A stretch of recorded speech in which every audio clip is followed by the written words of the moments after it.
Shalom,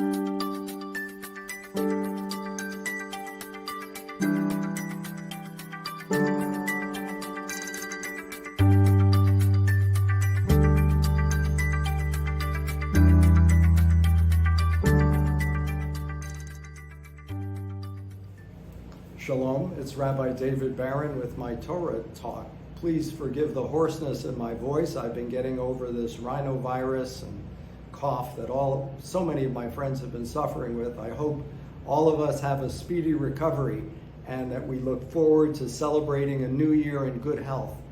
This week's Torah portion is the concluding story of the book of Genesis, the first of the 5 books, which tells the story of the life of Joseph. Joseph, the great one, Joseph, who was beloved of his father. In fact, if you look at Joseph's life, it's a story of a series of traumatic events.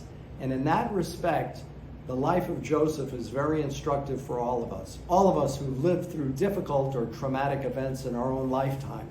There's no one right way to respond to a traumatic event.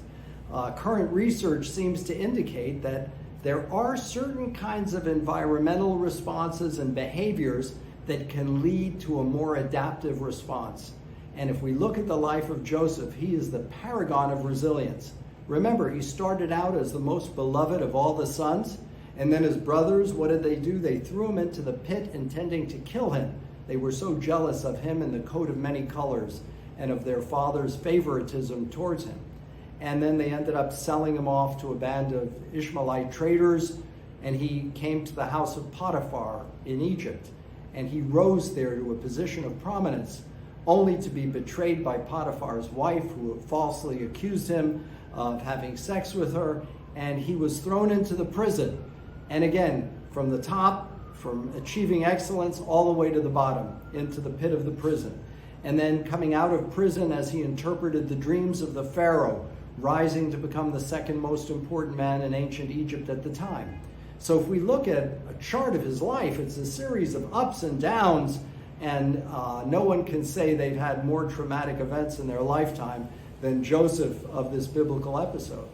But yet somehow he mustered the strength and the ability to come through those times.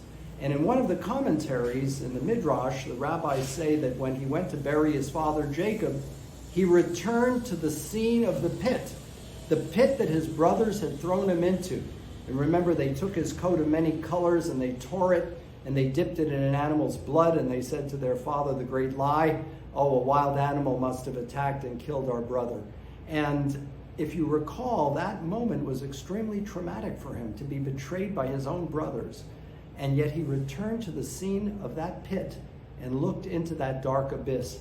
And in that way, he managed to return to an environment and transform what had occurred to him. He transformed this event from trauma to survival. And that is part of the power of his life and the example of his life.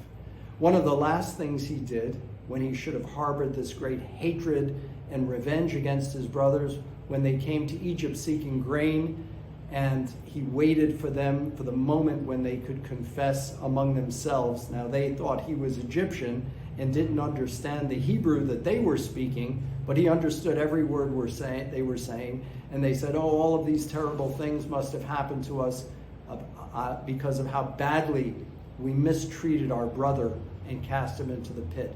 And when they came to that moment of confession, he revealed himself. And he sent out all of his retinue, all of his servants, and he said, "I am your brother Joseph. Is our father still alive?" And he hugged and kissed his brothers and reconciled with him. So the ability also to reconcile something of great betrayal and anger and hatred was a very powerful lesson in healing. And these are all the lessons we take from the life of the great patriarch Joseph, a paragon of resilience in his own way. And he's known in Jewish tradition as Joseph the Righteous, Yosef HaTzadik. And we conclude the reading of the first book of the 5 books of Moses, the book of Genesis, with a very important quote, and I'd like you to repeat it after me. Chazak, chazak, v'nit chazek. May we be strong, may we be strong, may we strengthen one another. In strengthening one another and reaching out to one another, we find the strength that leads to resilience to overcome any one of life's traumatic events. I hope we take that lesson to heart and grow from it this Shabbat, and I wish all of you a Shabbat Shalom.